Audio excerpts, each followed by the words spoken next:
احمدہ وصلی علی رسولہ الکریم اما بعد فاعوذ باللہ من الشیطان الرجیم بسم اللہ الرحمن الرحیم رب اشرح لی صدری ویسر لی امری واحلل عقدۃ من لسانی یفقہوا قولی۔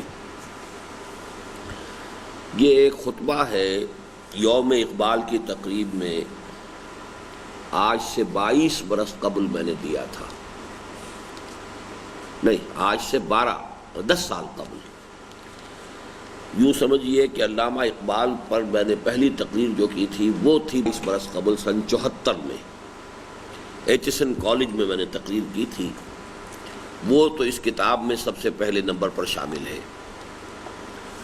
اس کے 12 برس بعد پھر یوم اقبال میں اگرچہ میرا بہت سے اجتماعات میں شرکت کا موقع ہوا ہے، لیکن یہ خاص مرحلہ تھا 1986 کا۔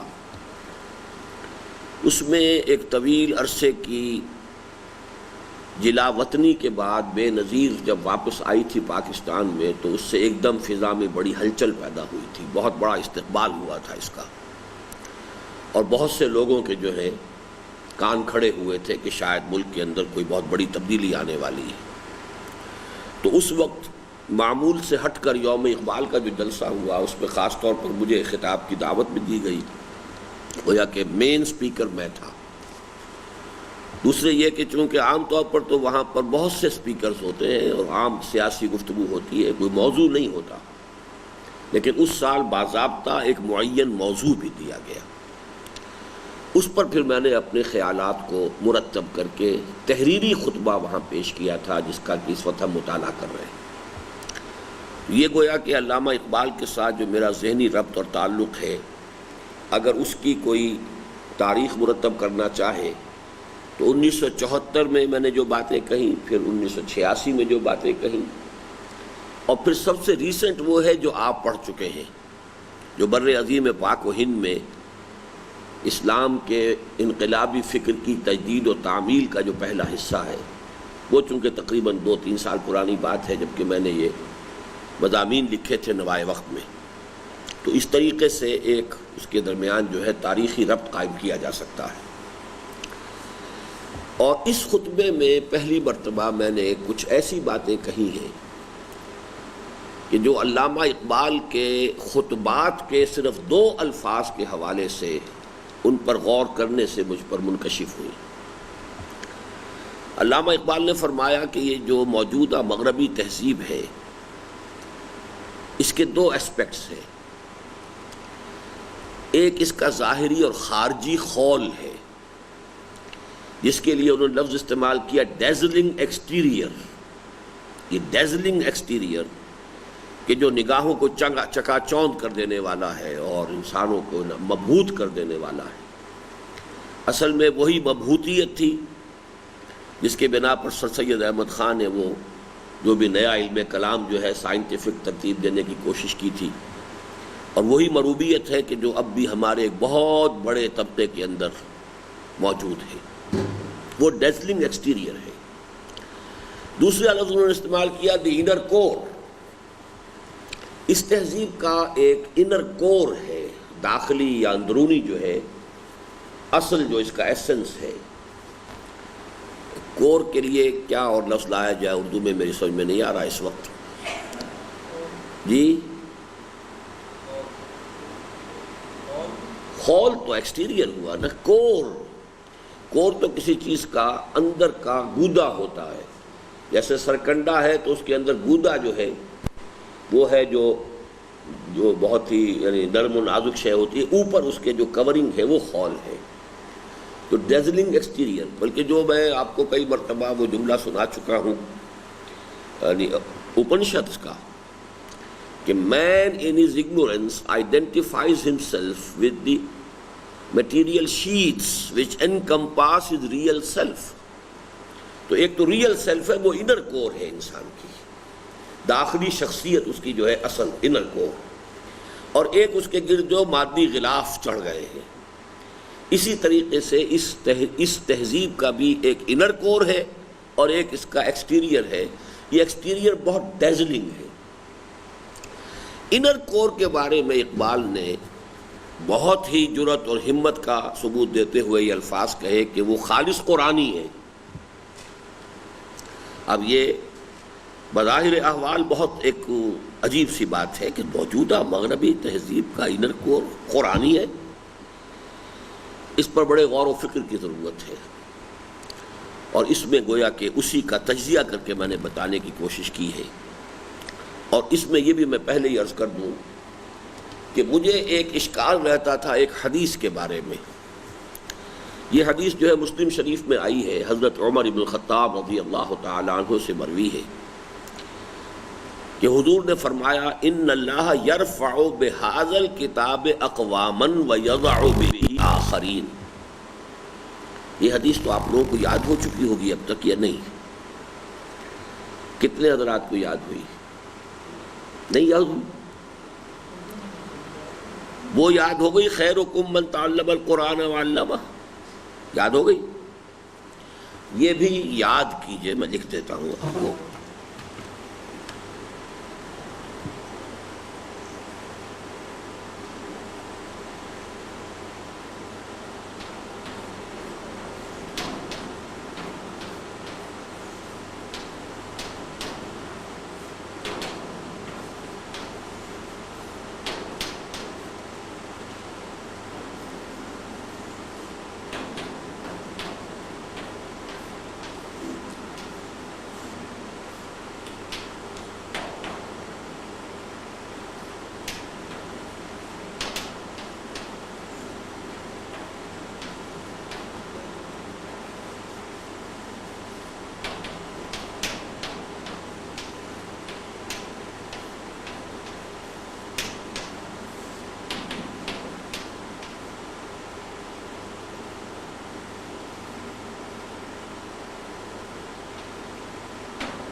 اسرار پڑھو ذرا اس حدیث کو۔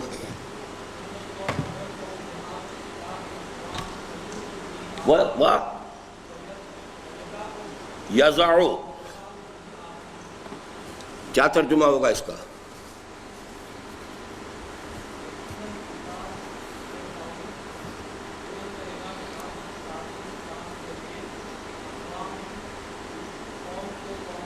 قوموں کو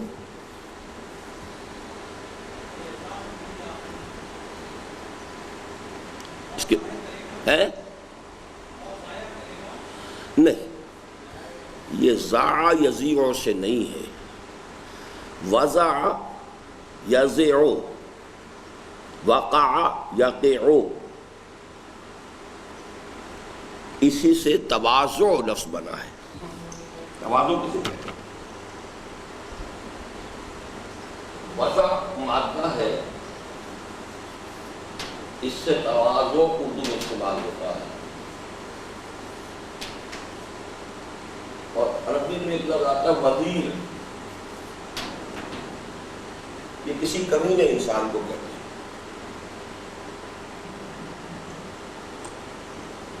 تواضع نیچے جھکنا، کسی کے سامنے اپنے آپ کو پست کرنا۔ آپ کا کوئی مہمان آیا ہے، آپ اس کی تواضع کر رہے ہیں، یعنی اس کا اکرام کر رہے ہیں، اس کا اعزاز کر رہے ہیں، اسے اٹھا رہے ہیں اور خود نیچے ہو رہے ہیں۔ تواضع باب تفاعل ہو گیا۔ وضع گرانا، ان اللہ یرفع بہذا الکتاب اقواما، یقیناً اللہ تعالیٰ بلند کرے گا، اونچا کرے گا، اٹھائے گا اسی کتاب کے ذریعے سے بہت سی قوموں کو۔ وَيَضَعُ بِهِ، اور گرا دے گا، نیچا کر دے گا اسی کی وجہ سے دوسروں کو، دوسری قوموں کو۔ کون سا جملہ ہے یہ؟ اسمیہ فعلیہ؟ جی شور؟ اچھا، مبتدا کیا ہے اس کا؟ خبر کیا ہے؟ باقی ساری خبر ہیں. چلیے ٹھیک ہے، تو اتنی بات بھی آ گئی ہے تو کافی آ گئی ہے. جملہ اسمیہ کی تعریف کیا ہے؟ جس کا پہلا حصہ اسم. اب اس حدیث پر اشکال یہ ہوتا تھا کہ اگر اقوام کو مانا جائے عام تو مشاہدہ تو اس کے برعکس ہے. اس کے ماننے والے آج ذلیل ہیں، گرے ہوئے ہیں، پست ہیں. اس کے نہ ماننے والے اونچے ہیں، بلند ہیں، سربلند ہیں، غالب. تو میں نے ایک زمانے تک اس کو اپنے دل کو مطمئن کیا کہ اقوام کو عام نہ رکھا جائے بلکہ خاص کر دیا جائے. یعنی مسلمان اقوام میں سے وہی ابھریں گی جو قرآن کو اٹھا کر اور لے کر ابھریں، اور جو مسلمان قوم قرآن کو پشت دکھا دے گی یا اس کو چھوڑ دے گی وہ گر جائے گی. تو اس سے کسی درجے میں حالات کے ساتھ اس کی ایک مطابقت محسوس ہوئی. لیکن واقعہ یہ ہے کہ اس کا اشکال جو رفع ہوا وہ اسی سے ہوا جو علامہ اقبال کا قول ہے، the inner core of this western civilization is also Quranic. یہ بات مجھ پر بہت پرانی واضح ہے، اور یہ میں نے بہت سے دروس میں بیان کی ہے، آپ نے بھی سنی ہوگی، کہ باطل کا سرے سے کوئی وجود ہی نہیں ہے. باطل بھی جب کھڑا ہوتا ہے تو کسی نہ کسی حق کے حصے کو لے کر کھڑا ہوتا ہے. اس میں حق جو ہے چھپا ہوا ہوتا ہے، دبا ہوا ہوتا ہے، لیکن یہ کہ کھڑے ہونے کی صلاحیت اس میں کسی نہ کسی جو ٹروتھ ہے اس کے ایلیمنٹ کی وجہ سے ہوتی ہے، ورنہ باطل خود اپنے پاؤں پر کھڑا ہی نہیں ہو سکتا. جیسے آکاش بیل ہے، وہ خود تو اوپر نہیں چڑھ سکتی، وہ درخت کے اوپر چڑھتی جائے گی، ایک پتے سے دوسرے پر، ایک ڈالی سے دوسری پر، لیکن خود اس کے اندر اوپر اٹھنے کی اس کا کوئی اپنا تنا نہیں ہے. تو باطل اصل میں اسی طریقے سے حق کے کسی جز کو لے کر اٹھتا ہے. اس میں ہے اب بات بڑی غور طلب کہ پھر انر کور کو علیحدہ سمجھا جائے کہ مغربی تہذیب کا انر کور کیا ہے، اور وہ در حقیقت اس تہذیب کے بھی اوپر آنے کا اصل سبب وہی ہے. بہرحال یہ اب ہم مطالعہ شروع کر رہے ہیں. محترم و مکرم صدر مجلس، محترم اراکین و کارکنان مرکزیہ مجلس اقبال لاہور، اور معزز خواتین و حضرات، اگرچہ اس سے قبل بھی متعدد بار بیع بمجلس اقبال و یک دو ساغر کش، کیا معنی اس کے؟ بیع آؤ، بمجلس اقبال، اقبال کی مجلس میں آؤ، و یک دو ساغر کش، اور ایک دو ساغر چڑھاؤ. مطلب یہ ہے کہ اس کے علم، حکمت، اس کی جو بھی اس کے پیغام ہے اس کے کچھ حصہ اس سے حاصل کرو. اگرچہ اس سے قبل بھی متعدد بار بیع بمجلس اقبال و یک دو ساغر کش کے مصداق مجلس اقبال میں شرکت و شمولیت کی سعادت حاصل ہو چکی ہے، لیکن اس بار جس انداز میں اس بندہ ناچیز کا اعزاز و اکرام فرمایا گیا ہے اس کا شکریہ ادا کرنے کے لیے مناسب الفاظ واقعتاً میرے پاس موجود نہیں ہیں. لہذا مجبوراً ملک نصر اللہ خان عزیز مرحوم کے الفاظ مستعار لے رہا ہوں کہ ایک بندہ عاصی کی اور اتنی مداراتیں. یہاں یہ غلطی ہے، یہ ملک نصر اللہ خان عزیز کا نہیں ہے یہ مصرع، بلکہ مولانا محمد علی جوہر کا ہے. یہ ذرا عاکف کو نوٹ کرا دیں کہ یہ آئندہ کے ایڈیشن میں اس کی اصلاح کریں. مجھے آج ہی صبح کی فلائٹ سے شام الہدا کے مستقل پروگرام کے لیے کراچی روانہ ہونے آنا تھا، لیکن مجلس اقبال میں شرکت کی سعادت کے لیے یہ ادنا سا تردد تو ہرگز کوئی قربانی نہیں کہ یہاں سے سیدھا ایئرپورٹ اور ایئرپورٹ سے سیدھا تاج محل ہوٹل کراچی پہنچوں. البتہ منتظمین مجلس کا یہ احسان عمر بھر یاد رہے گا کہ انہوں نے خاص طور پر میری شمولیت کے لیے مجلس کا آغاز اپنے طے شدہ پروگرام سے 1 گھنٹے پہلے کیا. میں نے جب کہا کہ میری تو سیٹ بک ہے، مجھے جانا ہے، ان کا شام 1 گھنٹے پہلے اپنی مجلس شروع کر لیتے ہیں، لیکن آپ اس میں ضرور شرکت کریں. اور اس کے ساتھ ہی اپنی اس محرومی کا احساس بھی شدت سے ہے کہ آج سے 1.5 سال قبل کی ایک مجلس، اسی طرح کی ایک مجلس کی طرح آج بھی مجھے اپنی گفتگو ختم کرتے ہی آداب مجلس کے خلاف فوراً روانہ ہو جانا ہوگا، کیونکہ مجھے تو فلائٹ پکڑنی تھی. اور اس طرح میں اپنے سے بدرجہ اعلم و افضل اصحاب علم و فضل کے افکار و خیالات سے مستفید نہ ہو سکوں گا، بہرحال مالا یدرک و کلہ لا یترک و کلہ کے مصداق جو میسر آ گیا ہے غنیمت ہے. اس کے کیا معنی مالا یدرک و کلہ لا یترک و کلہ؟ منصوری صاحب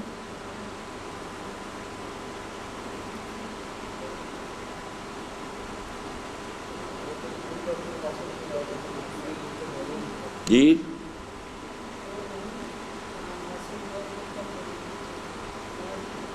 ہوا یہ کون سا فعل ہے؟ یدرکو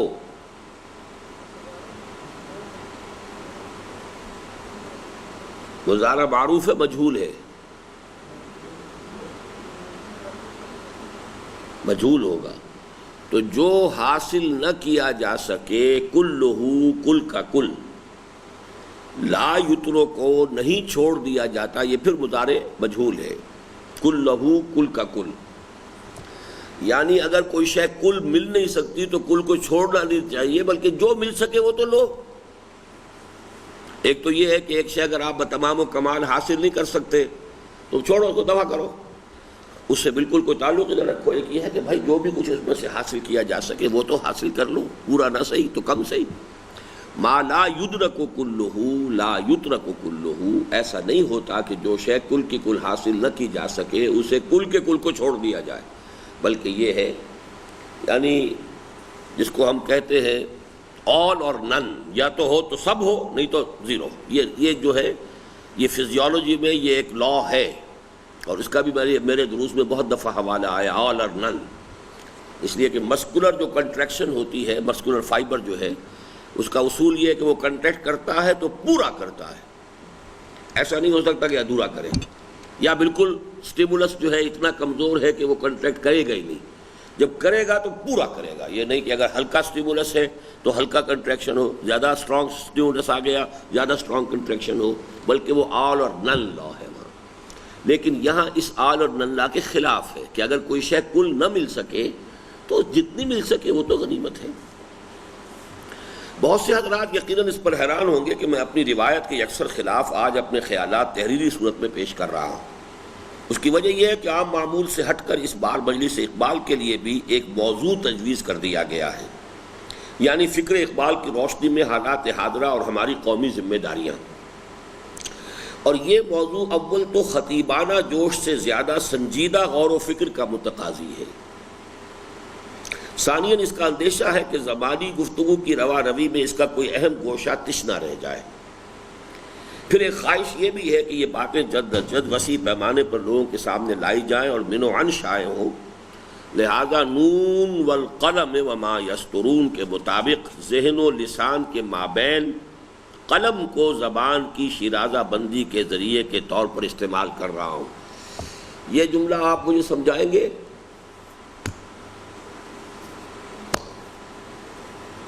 کتاب بھی نہیں ہے اپنے پاس، سن بھی نہیں رہے ہیں، سمجھ میں نہیں آتا. آپ احمد افضال نون والقلم وما یسطرون کے مطابق ذہن و لسان کے مابین قلم کو خیالات کی شیرازہ بندی کے ذریعے کے طور پر استعمال کر رہا ہوں. کیا مفہوم ہے اس کا؟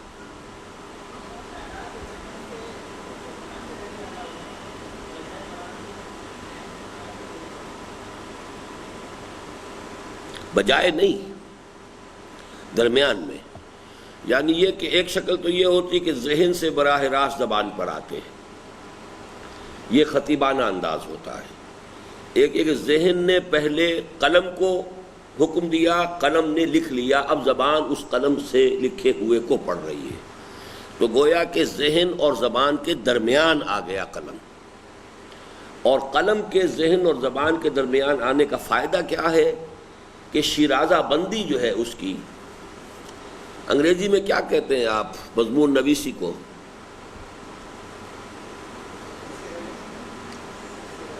Composition. Composition what does it mean? To compose. آپ کے خیالات ہیں، کوئی نظریات ہیں، now you compose them. Composition وہ میوزک کی بھی ہوتی ہے، کمپوزیشن شاعری کی ہوتی ہے، کمپوزیشن نثر کی ہوتی ہے، تو ہے تو کمپوزیشن. اردو میں اس کے لیے کیا لفظ ہے عربی میں؟ انشاء. اصل میں انشاء پہ پردازی جو اضافہ کیا گیا ہے تو انشاء عربی کا لفظ ہے اور پردازی فارسی کا ہے. انشاء خود کافی ہے عربی میں انشاء. اور انشاء کے کیا معنی ہوں گے؟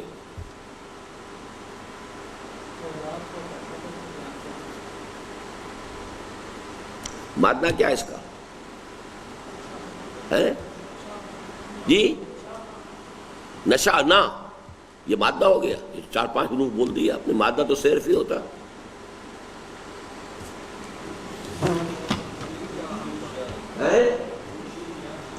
نون شین یا حمزہ. نون شین حمزہ. اچھا اس سے باقی فارغ ہونا ہی انشاء.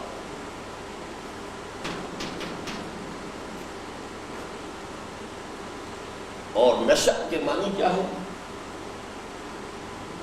اٹھنا. نشأت ثانیہ جو آپ نے پڑھا ہے.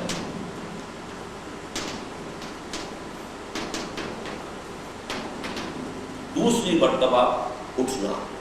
اسلام ایک مرتبہ اٹھا پھر گرا. اب ہماری ساری یہ جدوجہد کائے کے لیے؟ اسلام کی نشأت ثانیہ. جو پہلا کتاب آپ نے پڑھا ہوگا اپنے کورس میں لٹریچر، جو آپ کو ویڈیو کے ذریعے سے دکھایا گیا، اسلام کی نشأت ثانیہ. نشہ. لیکن جس چیز کا نام ہے ہمارے ہاں جو نارکوٹکس وہ نشہ ہے، وہ ہے کے ساتھ ہے نشہ. تو اس میں اب منشیات اور یہ جو لفظ بنا دیے گئے بالکل غلط ہیں. یہ عربی کے الفاظ عربی کے وزن پر لے آئے ہیں، لیکن وہ نشہ سے ہے. نشہ کے معنی تو اٹھانا ہے اور نشہ گراتا ہے. تو ہوگا بھی تو منشہات ہونا چاہیے نشہ والا. لیکن صحیح لفظ اس میں یہی ہے کہ نشہ آور. اس لیے کہ فارسی غالباً عربی کا لفظ نہیں ہے نشہ. نشہ جو ہے فارسی کا لفظ ہے. تو وہاں صحیح ہے نشہ آور ادویات، نشہ لانے والی ادویات. نشہ پلا کے گرانا تو سب کو آتا ہے. مزہ تو تب ہے کہ گرتوں کو تھام لے ساقی. گرتوں کو تھامنا، گرتوں کو اٹھانا اصل کام ہے، نہ کہ گرانا. تو نشہ پلا کے گرانا تو سب کو، وہ نشہ ہے. نون شین اور ہا. اور یہ نشہ نون شین اور حمزہ، اس سے بنا انشاء. کوئی صاحب ایسے ہیں کہ جو بتا سکیں کہ قرآن مجید کی ایک سورت میں یہ الفاظ ایک ہی جگہ پر بہت مرتبہ آئے ہیں؟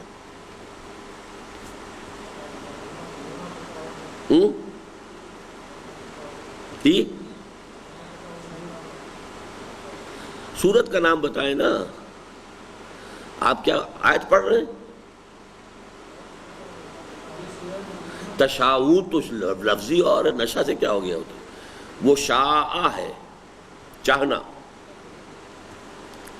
شاء یا شاء، شین الف آ گیا وہاں. تو آپ یہ نون ہے پہلے. یہ بیسک سینس ابھی پیدا نہیں ہوئی ہے مادوں کے بارے میں. جی جی سورہ واقعہ. آپ حافظ ہیں؟ نہیں ہے، ٹھیک ہے، لیکن صحیح ہے. یہ سورہ واقعہ کا جو آخری رکوع ہے تیسرا، اس میں یہ لفظ کئی بار آیا ہے.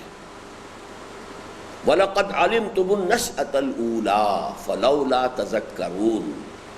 آخرت کے لیے دلیل دی گئی. تم پہلی مرتبہ کے اٹھان کو جانتے ہو. تمہیں گندے پانی کی ایک بوند سے اٹھا کر کہاں تک اللہ نے پہنچا دیا، تو کیوں اس سے سبق حاصل نہیں کرتے کہ اللہ تمہیں دوبارہ پیدا کر سکتا ہے. وَلَقَدْ عَلِمْتُمُ النَّشْأَةَ الْأُولَىٰ، پہلی مرتبہ کا اٹھنا. فَلَوْلَا تَذَكَّرُونَ. اسی طریقے سے فرمایا أَفَرَأَيْتُمُ النَّارَ الَّتِي تُورُونَ أَأَنشَأْتُمْ شَجَرَتَهَا أَمْ نَحْنُ الْمُنشِئُونَ. اب دیکھیے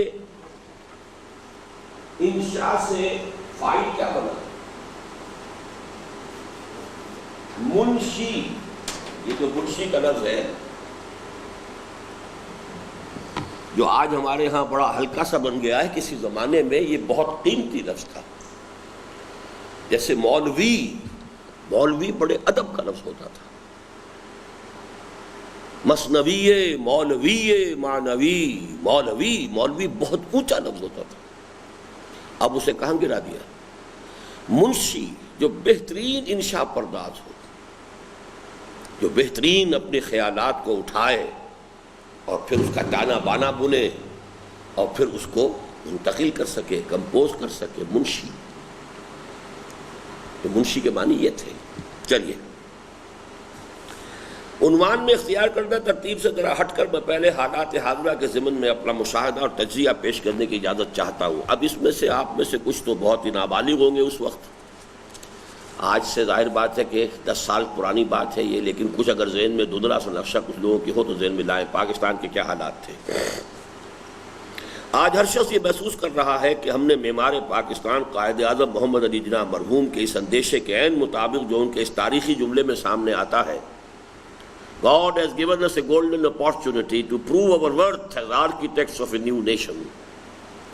And let it not be said that we didn't prove equal to the task.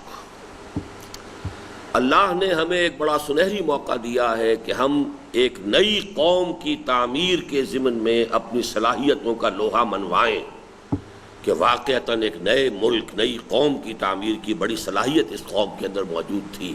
It's a golden opportunity۔ یہ پاکستان بننے کے فوراً بعد کی بات ہے۔ God has given us a golden opportunity to prove our worth as architects of a new nation. And let it not be said، اور دیکھنا کہیں یہ نہ کہا جائے that we didn't prove equal to the task، کہ ہم اس کام کے اہل ثابت نہ ہو سکے۔ تو قائد اعظم کے الفاظ کے مطابق ہمیں اپنی نااہلی اور عدم قابلیت کا بھرپور ثبوت دیتے ہوئے ان کے قائم کردہ پاکستان کو تو آج سے لگ بھگ 14.5 سال قبل دولخت کرا لیا تھا۔ اب وہ 24.5 برس ہو گئے، 10 برس کے بعد ہم پڑھ رہے ہیں اس تحریر کو۔ اب اندیشہ ہے کہ مفکر اور مصور پاکستان علامہ اقبال نے 1930 میں جس پاکستان کا خواب، an independent Muslim state at least in the north west of India، سن 30 میں علامہ اقبال نے جس پاکستان کا خواب دیکھا تھا اس میں ایسٹ پاکستان شامل نہیں تھا۔ اس لیے اس میں دیکھیے کہ پہلے قائد اعظم کی بات کی ہے کہ قائد اعظم کے ہاتھوں جو پاکستان بنا تھا وہ 2 خطوں پر مشتمل تھا، ویسٹ پاکستان، ایسٹ پاکستان۔ اس کو تو ہم توڑوا چکے، لیکن اب بھی یہ غنیمت ہے کہ وہ جس کا خواب اقبال نے دیکھا تھا وہ پاکستان ابھی موجود ہے۔ تو کہیں ایسا نہ ہو کہ ہم اپنی مزید نااہلی کا ثبوت دیتے ہوئے اس کے بھی حصے بکھرے کرا دیں۔ جس کا خواب an independent Muslim state at least in the north west of India کی صورت میں دیکھا تھا، کہیں ہم اسے بھی اپنی نااہلیوں کے بھیٹ نہ چڑھا دیں اور اس طرح بر صغیر پاک و ہند کی مسلم قوم کی نصف صدی سے زائد عرصے پر پھیلی ہوئی مساعی حبط اعمال کے حسرتناک انجام سے دوچار نہ ہو جائیں۔ مسلم لیگ کا آغاز ہوا 1906 میں، پاکستان بنا 1947 میں۔ 41 برس کی مساعی تھی، تقریباً نصف صدی کی، جو پاکستان کی شکل میں ظاہر ہوئی۔ تو اگر پاکستان ختم ہو جاتا گویا کہ حبطت اعمالہم، وہ ساری محنت اکارت گئی، ضائع ہو گئی۔ ایسا نہ ہو جائے، اس لیے کہ ایک طرف خاموشی گفتگو ہے، بے زبانی ہے زباں میری کے مصداق، تا حال بے آئینی ہی سرزمین پاکستان کا آئین ہے۔ کوئی قانون ہے ہی نہیں، کوئی دستور ہے ہی نہیں۔ گویا قمری حساب سے اپنی قومی زندگی کے 40 سال پورے کر چکنے کے باوجود واضح رہے کہ آنے والے ماہ رمضان مبارک کے 27ویں کو یہ 40 سال پورے ہو جائیں گے، اور آج جب ہم پڑھ رہے ہیں تو جو رمضان گزرا ہے اس کے 27ویں کو 50 سال پورے ہو چکے ہیں۔ ہم 40 سال عمر عزیزت گذشت، مزاج تو از حال طفلی نہ گشت کے مصداق سیاسی اور دستوری اعتبار سے ہنوز نابالغ ہیں۔ اس فارسی شعر کا ترجمہ کیا ہے؟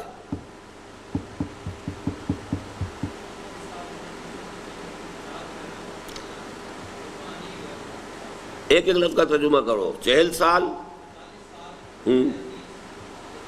یہ تے کے کیا معنی ہے؟ ایک حرف چھوڑ رہے ہو نا، بیچ میں کھاؤ نہیں نا اس کو۔ عزیزت، تیری عمر کے، تیری عمر عزیز کے 40 سال گزر چکے ہیں۔ تے جو لگ جاتا ہے نا تو یہ فارسی میں تیرے کا معنی دیتا ہے۔ 40 سال عمر عزیزت گزشت، جس سے گفتگو کی جا رہی ہے کہ اے میرے مخاطب، تیری عمر کے 40 سال عمر عزیز کے گزر چکے ہیں۔ مزاج تو از حال تفلی نہ گشت، حال طفلی، تمہارا مزاج ابھی، تمہاری عمر کتنی ہو گئی ہے؟ 41، تو وہ بچپنے سے نکل آئے کہ نہیں؟ کہیں یہ شعر مستاق اس کا تم پر اپلائی تو نہیں ہو رہا کہیں؟ 40 سال عمر عزیزت گزشت، مزاج تو از حال طفلی نگشت، کہ مصداق سیاسی اور دستوری اعتبار سے ہنوز نابالغ ہے، تو دوسری طرف صاف نظر آتا ہے کہ آہ وہ تیر نیم کش جس کا نہ ہو کوئی ہدف، اور چلتا ہوں تھوڑی دور ہر ایک راہ رو کے ساتھ، پہچانتا نہیں ہوں ابھی راہ بر کو میں، کہ مصداق اس قافلہ ملی کی کوئی منزل معین ہے ہی نہیں، اور یہ ہجوم مومنی بے مقصدیت کے صحرائے تیہ میں بالکل اس شان سے بھٹک رہا ہے کہ کس طرف جاؤں کدھر دیکھوں کسے آواز دوں، اے ہجوم نامرادی دل بہت گھبرائے ہیں۔ 10 سال کے بعد آج پھر پاکستانی قوم بالکل اس کیفیت کے ساتھ دوچار۔ اب کل جو حادثہ ہوا ہے اور جو بھی واقعہ ہوا ہے، اٹ کین فلیئر اپ، یہ سن 69-70 کی کیفیات بھی بن سکتی ہیں، یہ سن 77 کی کیفیات بھی بن سکتی ہیں، لیکن سن 69-70 کی ساری جو بھی تھی اکھیڑ پچھاڑ، اس سے بھٹو صاحب برآمد ہو گئے تھے، سن 77 کی اکھیڑ پچھاڑ سے ماشاء اللہ آ گیا تھا۔ کوئی مثبت، کوئی مستحکم، کوئی اسلام کی طرف پیش رفت والا کوئی نظام نہیں آ پایا، ابھی تک ہم وہیں کھڑے ہیں۔ اور آج کے حالات میں اس خطبے کا مطالعہ میں سمجھتا ہوں کہ بہت ہی اہم ہے۔ صحرائے تیس کے کیا معنی ہے؟ ہاں، چونکہ یہ لفظ آیا ہے یتیہون فی الارض، ورنہ صحرائے تیہ کوئی لفظ نہیں ہے عربی کا۔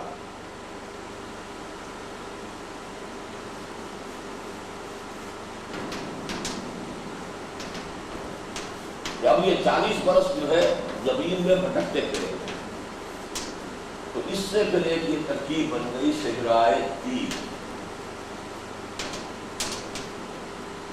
یعنی کسی ایسے صحرا میں بھٹک رہا ہو کوئی قافلہ کہ جس کو پتہ نہ ہو کہ کدھر جانا ہے، کیا منزل ہے۔ چنانچہ اغیار تانے دے رہے ہیں، پھپتیاں چست کر رہے ہیں، مبصرین اور تجزیہ نگار انتشار، ڈس انٹیگریشن اور حصے بکھرے ہو جانے اور بلکنائزیشن کی پیشن گوئیاں کر رہے ہیں۔ اس زمانے میں خاص طور پر کچھ ایک زائرنگ نام کے ایک صاحب امریکن جرنلسٹ تھے، پاکستان میں کچھ عرصے موجود رہے، تو ان کی جو مقالات چھپے تھے وہ یہ تھا کہ پاکستان از ایٹ دی ورج آف بلکنائزیشن اور ڈس انٹیگریشن، پاکستان جو بھی بچا کھچا پاکستان ہے یہ بھی اب حصے بکھرے ہونے۔ بلکنائزیشن کی کیا معنی ہے؟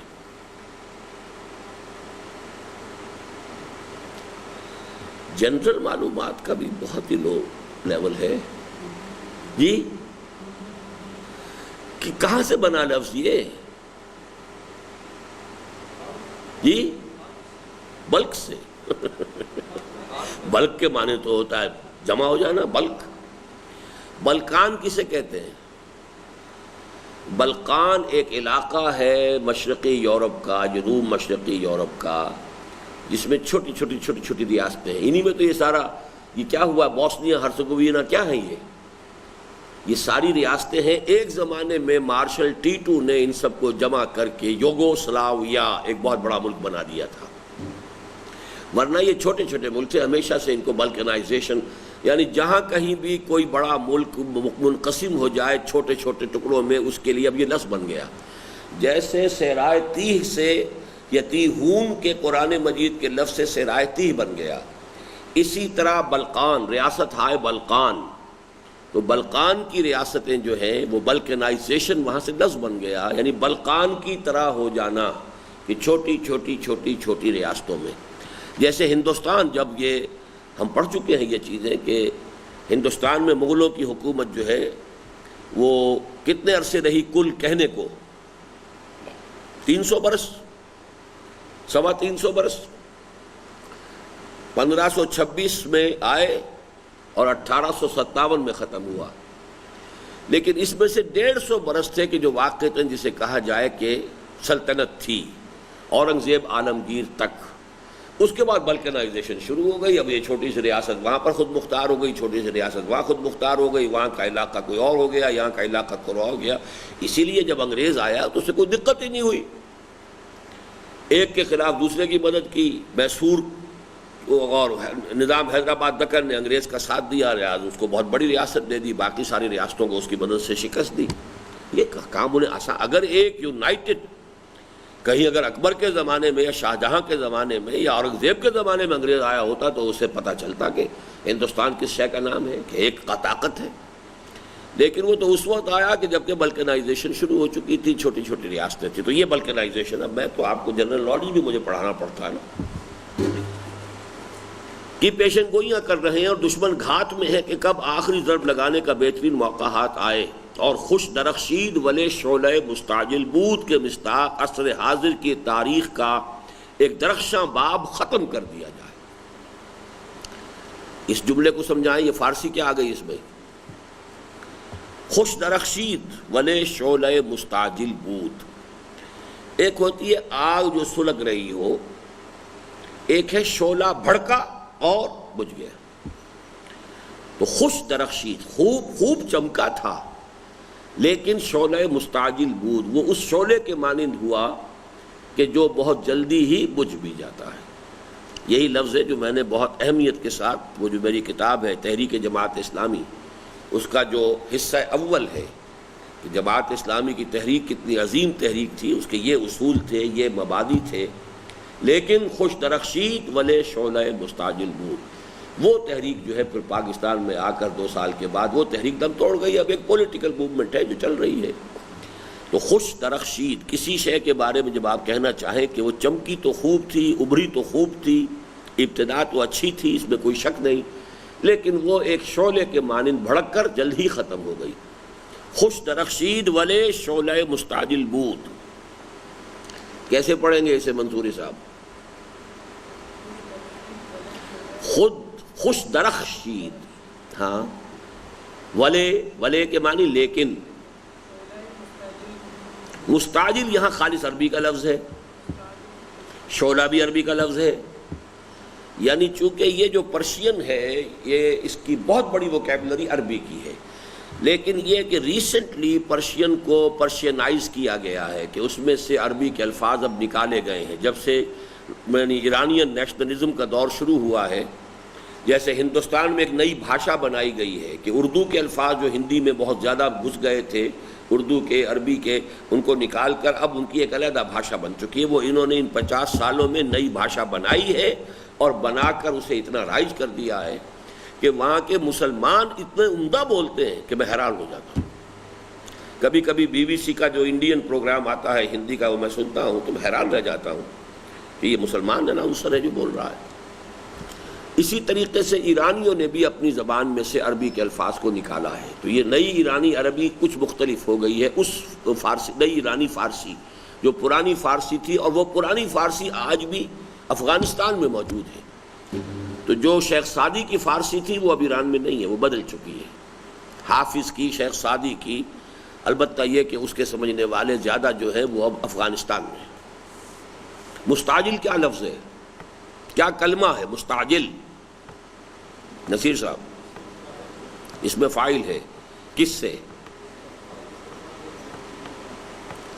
ہے؟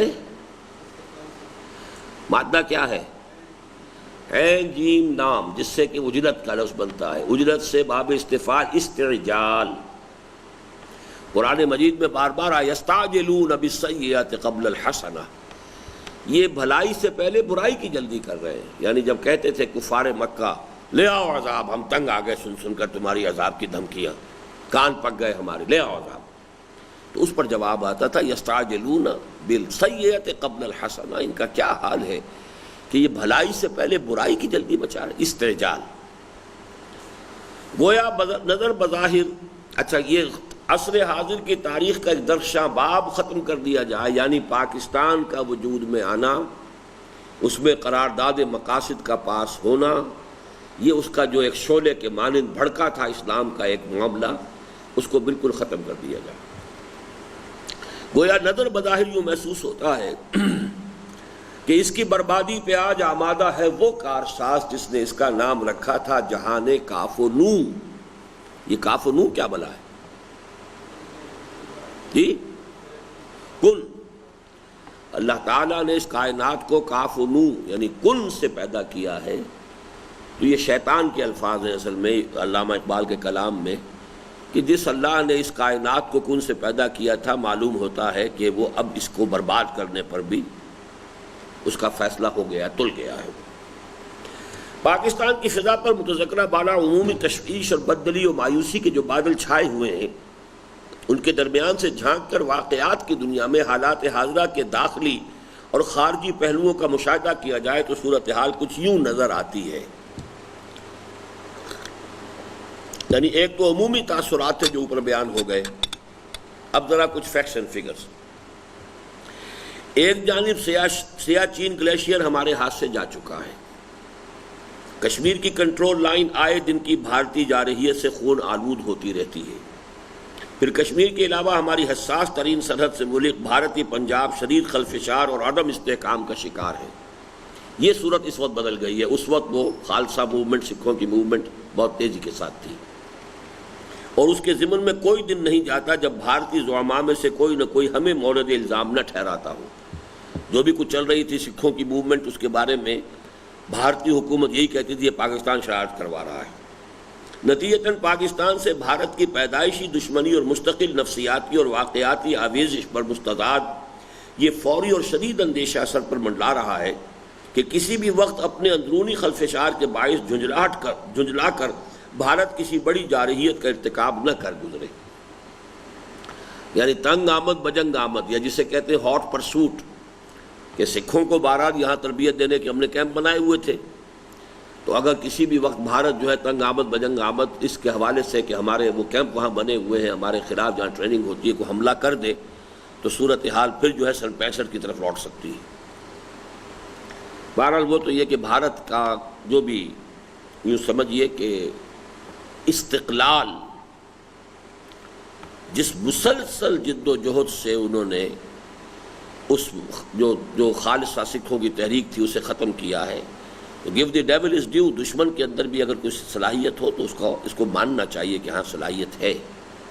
حالانکہ بہت ہی جس طریقے سے کشمیر کا مسئلہ ہے، 6 لاکھ فوج انہوں نے جھونک دی، اور ظاہر بات ہے کہ فوج جب کہیں اس طریقے سے ان ایکشن ہوتی ہے تو خرچ بے پناہ ہوتا ہے۔ کتنا خرچ ہو رہا ہے بھارت کا اس کا آپ کو اور مجھے اندازہ نہیں ہے، لیکن وہ اس پر تلے ہوئے ہیں کہ جس کو انہوں نے کہہ دیا ہے کہ یہ ہمارا اٹوٹ انگ ہے، اس کو اس کے بارے میں کوئی بات سننے کو تیار نہیں، کم وٹ میں۔ اسی طرح یہ خالصتان کا مسئلہ تھا۔ دوسری جانب افغانستان کی صورتحال اور اس کے داخلی نظریاتی تصادم پر مستعد روس کی ننگی اور براہ راست مداخلت اور امریکہ کی قدرے ڈھکی چھپی اور بالواسطہ دخل اندازی نے نہ صرف یہ کہ پاکستان کے لیے شدید مسائل و خطرات پیدا کر رکھے ہیں، بلکہ واقعہ یہ ہے کہ پاکستان، افغانستان اور روسی ترکستان کے پورے علاقے کی قسمت کو گویا ایک معلق ترازو سے وابستہ کر دیا ہے۔ اب اس میں 10 برس میں کیا بہت تبدیلی ہو چکی، روس شکست کھا کے جا چکا، لیکن وہ خلفشار موجود ہے، اس کے جو باقیات و سیئات سمجھیے کہ وہاں کوئی مستحکم حکومت نہیں ہے، کس سے بات کریں کس سے نہ کریں، ایک سے بات کریں تو دوسرا ناراض، دوسرے سے کریں تو پہلا ناراض۔ اور اس وقت جو آج کی تازہ ترین خبر ہے وہ یہ ہے کہ اب اصل میں پاکستان تو گویا کہ اس معاملے میں آئسولیٹ ہو چکا ہے، اب اصل جو رسہ کشی ہو رہی ہے وہ ایران اور امریکہ کے درمیان ہے، پرو امریکن اور پرو رشین، پرو ایرانین، یہ چکر ہے اس وقت جو چل رہا ہے۔ ہم تقریباً اس پوری جو ہے جد و جہد اس سے ہم تقریباً یعنی یوں سمجھیے LBW جس کو کہتے ہو چکے ہیں۔ یہ آج کے خاص کوئی ایک تھا تجزیہ، میں نے ابھی پڑھا نہیں ہے لیکن محسوس ہوتا ہے کہ بات صحیح ہے۔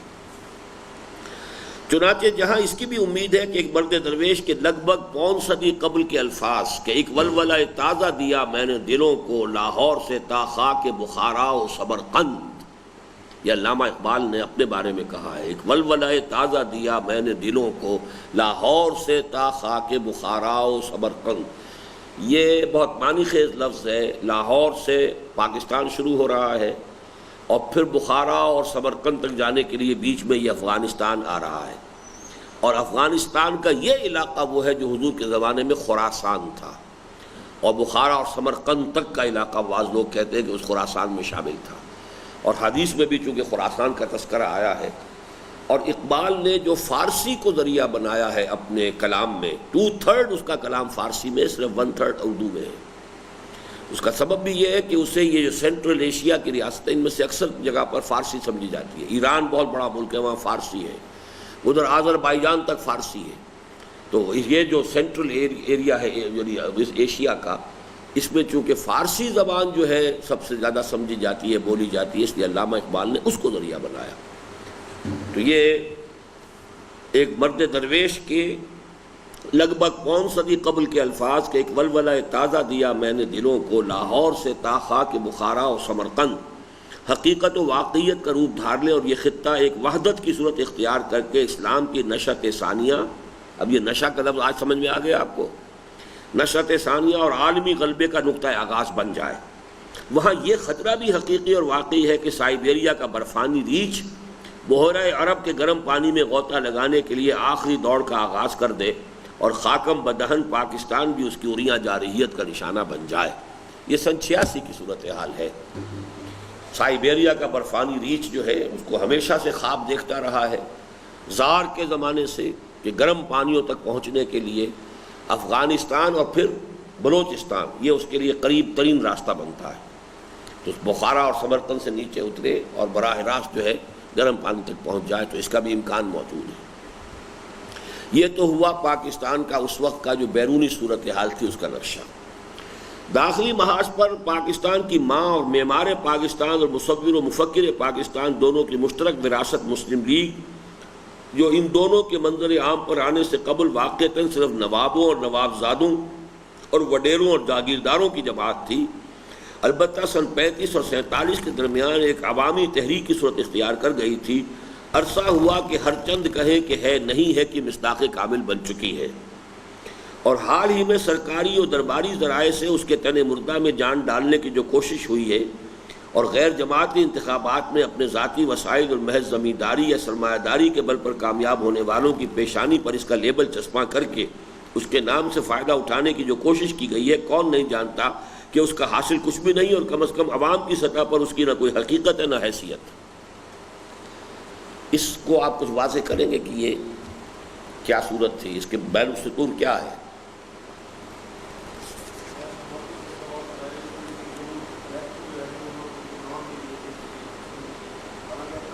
وہ کون سی مسلم لیگ تھی؟ جنیجو لیگ۔ یہ اصل میں اس جنیجو لیگ کا سارا حدود اربا بیان ہو رہا ہے کہ اس زمانے میں یہ نواز شریف کی لیگ کا تو وجود تھا ہی نہیں نا، اس لیے کہ ضیاء الحق صاحب نے جب یہ محسوس کیا کہ ورلڈ اوپینین بھی میرے خلاف ہو رہا ہے، مارشل لا زیادہ نہیں چلنا چاہیے، MRD کی تحریک بھی، تو اس حوالے سے اب بہتر ہے کہ کوئی سیاسی نظام اختیار کر لیا جائے۔ اس نے دستور کے اندر جو ہے وہ اپنی منمانی تبدیلیاں کروائیں، اور اس میں پھر ایک بارگین کیا کہ چلیے میں سیاسی ایک حکومت شروع کر دیتا ہوں، اور اس کے اندر مسلم لیگ کے اندر تن مردہ میں جان ڈالنے کے لیے جنیجو کو سامنے لایا گیا۔ پھر غیر جماعتی الیکشنز میں جو لوگ اپنے ذاتی اثر و رسوخ سے آ گئے انہیں شامل کر لیا گیا، اور وہ گویا کہ مسلم لیگ پارٹی بن گئی۔ تو ظاہر بات ہے کہ وہ پارٹی تو کوئی نہیں تھی۔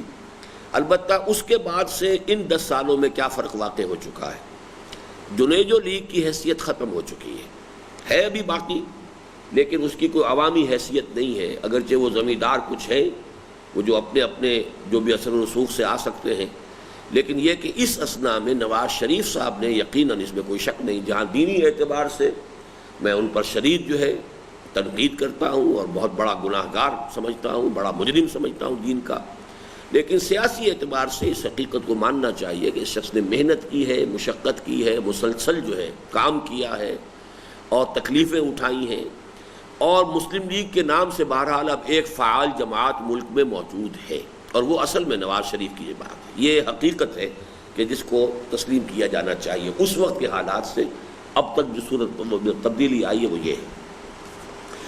اس طرح بظاہر موجود لیکن حقیقتاً کل عدم مسلم لیگ سے قطع نظر قومی سیاست کے میدان میں انتہائی بائیں جانب ہیں وہ اشخاص اور گروہ جن کی پاکستان کو توڑ دینے کی خواہش اب ڈھکی چھپی نہیں ہے۔ ولی خان صاحب تھے، وہ تو روس کی آمد جو ہے اس کو ویلکم کہہ رہے تھے، اور سارا معاملہ کہ پاکستان اب ٹوٹے۔ اسی طریقے سے بلوچستان کے اندر بلوچ سردار تھے، یہ سب لیفٹسٹ عناصر جو ہیں انہوں نے کھلم کھلا یہ کہنا شروع کر دیا تھا پاکستان کو ٹوٹ جانا چاہیے۔ ادھر سندھ میں جی ایم سید بڑھ کے مار رہا تھا، اس نے تو کتاب لکھ دی تھی اب پاکستان کو ختم ہو جانا چاہیے، اس عنوان سے پوری ایک کتاب اس نے لکھی، اور کتاب بہت بڑے پیمانے پر جو ہے سندھ میں چھپی ہے اور بکی۔ ان میں شخصیات کی سطح پر تو اہم نام صرف خان ابوالغفار خان اور جی ایم سید کے ہیں، البتہ چھوٹی بڑی جماعتیں یا گروہ نصف درجن بلکہ ان سے بھی زائد ہیں، جن میں اہم تر نام این ڈی پی، پی این پی اور سندھی بلوچی پختون متحدہ محاذ کے ہیں۔ تاہم غنیمت ہے کہ ابھی ان سب کا دائرہ اثر صرف چھوٹے صوبوں تک محدود ہے، اور پنجاب کی حد تک اس کی صرف ایک خفیف سی صدائے بازگشت جناب حنیف رامے کی صورت میں سامنے آئی ہے۔ وہ یاد ہے کچھ؟ حنیف رامے نے کہا تھا پنجاب کا ہیرو رنجیت سنگھ ہے، جیسے کبھی جوان عبد الناصر نے کہا تھا کہ نحن ابناء الفراعنہ، ہم فرعونوں کی اولاد ہیں۔ صدام کے بارے میں کہا جاتا ہے کہ اس نے کہا تھا نحن ابناء النماردہ، ہم نمرودوں کی اولاد ہیں۔ یہ کہ نمرود جو ہے وہ عراق کا بادشاہ تھا، اور فرعون جو ہے وہ مصر کے بادشاہوں کا لقب تھا، اور یہاں کا نمرود تھا۔ اسی طرح حنیف رامے صاحب نے فرمایا کہ ہمارا ہیرو رنجیت سنگھ ہے۔ دوسری انتہا پر ہے بعض نیم مذہبی اور نیم سیاسی جماعتیں جن کی اکثریت واضح طور پر دائیں بازو سے تعلق رکھتی ہے۔ ان میں بھی قابل ذکر تو تین ہی ہیں، یعنی جے you I, J U P اور جماعت اسلامی۔ تاہم دوسری نسبتاً چھوٹی جماعتوں اور بڑی جماعتوں کے متحارب دھڑوں کو بھی شمار کیا جائے تو تقریباً وہی بائیں بازو والی تعداد بن جاتی ہے۔ یہ جماعتیں اگرچہ پاکستان کے بقا و استحکام کی بھی دل سے خواہش مند ہیں اور اس میں اسلام کے نفاذ کی بھی داعی ہیں، لیکن اولاً اس بنا پر کہ ان کا دائرہ اثر بہت محدود بھی ہے اور ملک کے طول و عرض میں مختصر ٹکڑوں، پاکٹس کی صورت میں، اسمال پاکٹس کی صورت میں منتشر بھی۔ یعنی یہ کہ جماعت اسلامی کا اس زمانے میں کہا جا سکتا ہے کہ کچھ عمل دخل جو ہے وہ کراچی میں تھا، کچھ بالکل اوپر جا کر سوات اور دیر میں تھا، یا جنوب یا پاؤں اور یا سر، درمیان میں کہیں سیاسی عمل دخل نہیں تھا۔ اسی طرح جے یو آئی، اس کا عمل دخل جو ہے وہ صرف بلوچستان کی پختون پٹی اور این ڈبلیو ایف پی کی پختون پٹی میں تھا۔ جے یو پی جو ہے وہ بڑے شہروں کے اندر جو عام سواد اعظم ہے، بریلوی مولوی ہیں، وہ ان کا تھا۔ حیدرآباد سندھ ہو گیا، ملتان ہو گیا، لائل پور ہو گیا، ایسی جگہوں پر ان کا کوئی نہ کوئی آدمی کامیاب ہو جاتا ہے، بلکہ تعداد میں تو ہمیشہ یہ سب سے آگے ہی رہتے ہیں۔ معلوم یہ ہوا کہ ان کا کوئی نہ تو جوائنٹ کوئی اسٹریٹجی ہے، نہ کوئی ایک جگہ بھی ایسی نہیں ہے کہ جہاں پر یہ تمام دینی جماعتوں کا جو ہے دائرہ اثر و رسوخ جو ہے وہ کنسنٹریٹڈ ہو۔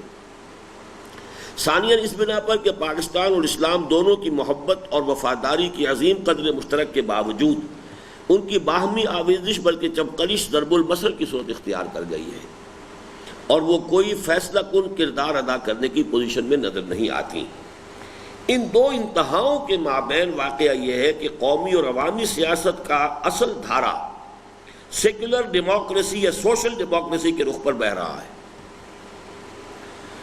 سوشل ڈیموکریسی یا سیکولر ڈیموکریسی۔ اب یہ کہ اس وقت چونکہ خود نواز شریف صاحب نے بھی بالکل سیکولر ڈیموکریسی والا رول اختیار کر لیا ہے، دوسری طرف سوشل ڈیموکریسی کا اس وقت تک پرچار جو ہے پیپلز پارٹی کر رہی تھی، اب اس نام سے ہی وہ تائب ہو چکی ہے۔ اب وہ سوشلزم کا لفظ بھی کبھی زبان پہ نہیں لاتے، لیکن اس وقت تک یہ بات ابھی موجود تھی، اور یہ نواز شریف صاحب نے ثابت کر دیا کہ وہ ڈیموکریسی وہی کیپٹلسٹک ڈیموکریسی جو امریکن ہے اسی کے وہ چاہنے والے ہیں، اسی کے عامل ہیں، اسی کے قائل ہیں۔ 2/3 اکثریت کے باوجود انہوں نے ملک کے اندر کتاب و سنت کی بالادستی کی ترمیم جو ہے دستور میں نافذ نہیں کرائی۔ ان دو انتہاؤں کے مابین واقعہ یہ ہے کہ قومی اور عوامی سیاست کا اصل دھارا سیکولر ڈیموکریسی یا سوشل ڈیموکریسی کے رخ پر بہہ رہا ہے، جس میں یوں تو جماعتی اور تنظیمی سطح پر دو نام سامنے آتے ہیں، یعنی ایک پاکستان پیپلز پارٹی کا اور دوسرا تحریک استقلال کا، لیکن بنظر غائب دیکھا جائے تو صاف نظر آتا ہے کہ یہ عظیم دھارا اصلاً کچھ چھوٹی اور بڑی اور نئی اور پرانی شخصیتوں اور ان کے مداحوں اور حامیوں اور عاشقوں اور جانثاروں پر مشتمل ہے، جو ایک دوسرے پر بازی لے جانے کی سرتوڑ کوششوں میں مصروف ہے، اور سردست یہ کہنا مشکل ہے کہ اس عظیم لہر پر سواری کی سعادت کس کے حصے میں آتی ہے، گویا دیکھیے اس بحر کی تہ سے اچھلتا ہے کیا، گنبد نیلوفری رنگ بدلتا ہے کیا. یعنی بھٹو کا عشق، بھٹو کا نام، بھٹو کا نعرہ اب اس کو استعمال کر رہے ہیں، لیکن یہ کہ یہ کب تک استعمال ہوگا، کیا شکل ہوگی، کہا نہیں جا سکتا. اس درمیانی دھارے میں ایک طوفانی لہر حال ہی میں آنسہ بے نظیر بھٹو کی اپنی اختیاری جلاوطنی کو ختم کر کے پاکستان واپسی اور شہر اقبال میں ورود، اور اس موقع پر ان کے بے مثال اور حد درجے والہانہ استقبال، اور پھر پاکستان کے دل پنجاب اور اس کے بھی اصل قلب یعنی لاہور، گجرانوالہ، شیخ اپرا اور فیصل آباد وغیرہ کے اضلاع میں ان کے شاندار اور والہانہ خیر مقدم اور عظیم الشان جلسوں اور جلوسوں کی صورت میں اٹھی ہے، جس نے سوچنے اور سمجھنے کی صلاحیت سے کسی بھی درجے میں بہرور پاکستانی مسلمان کو نہ صرف یہ کہ ورطۂ حیرت میں ڈال دیا ہے، بلکہ ملک و ملت کے مستقبل کے بارے میں سنجیدگی سے سوچنے اور غور کرنے پر مجبور کر دیا ہے. اور غالباً یہ بھی اسی کا شاخسانہ ہے کہ مجلس اقبال بھی جو ایک خالص روایتی اور ثقافتی ادارہ بن چکی تھی، فکر اقبال کی روشنی میں حالات حاضرہ اور ہماری قومی ذمہ داریوں کا جائزہ لینے پر مجبور ہو گئی ہے. یہ تو ابھی تمہید ہوئی ہے اس خطبے کی، عنوان کا پس منظر. ہماری قومی اور عوامی سیاست کے اصل اور عظیم تر درمیانی دھارے میں جو طوفانی لہر حال ہی میں اٹھی ہے، اس کے ضمن میں یہ بات بھی بالکل غلط نہیں ہے کہ یہ کسی حد تک 8-9 سال کے سیاسی حبس کا رد عمل ہے. 8-9 سال سے مارشل لا چلا آ رہا تھا، اس کا جو سیاسی حبس تھا، تو حبس کے بعد بارش ہوتی ہے تو یہ گویا کہ رد عمل کی صورت ہے. اور اس بات میں بھی یقیناً کچھ نہ کچھ صداقت موجود ہے کہ حالیہ طوفانی کیفیت زیادہ دیر برقرار نہیں رکھ سکتی. گویا چڑھی ہے یہ آندھی اتر جائے گی، یعنی یہ دونوں فیکٹرز موجود ہیں بالفعل. لیکن اس قسم کے جملہ عوامل کا حصہ منہا کرنے کے بعد بھی، منہا کسے کہتے ہیں؟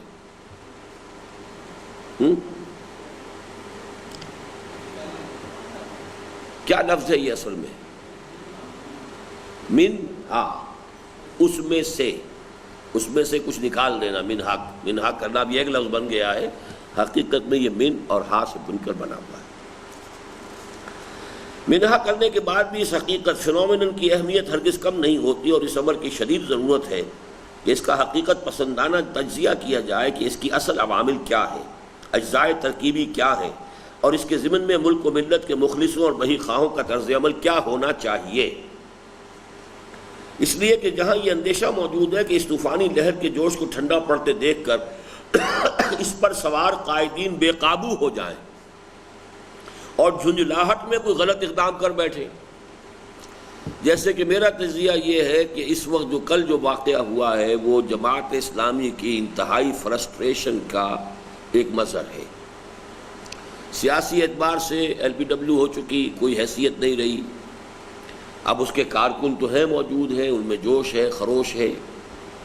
لہذا جماعت ہی کے ایک اہم کارکن کے جو تقریباً لیڈ کر رہے تھے اس قافلے کو جو لاہور سے گیا ہے، وہ مجھے صاف بتا کر گئے ہیں کہ ہماری مرکزی جو قیادت ہے اس کا فیصلہ یہ تھا کہ کہیں بھی ریزسٹ نہیں کیا جائے گا، بلکہ جہاں روکا جائے گا وہیں پر دھرنا مار کر بیٹھ جائیں گے. لیکن اس پر ایک حصے نے تو عمل کیا ہے. سرحد کی طرف سے جو بھی جماعتیں ان کی نکلی، گروپ آئے، جہاں جہاں انہیں روکا گیا وہ وہیں پر بیٹھ گیا، دھرنا مارا انہوں نے.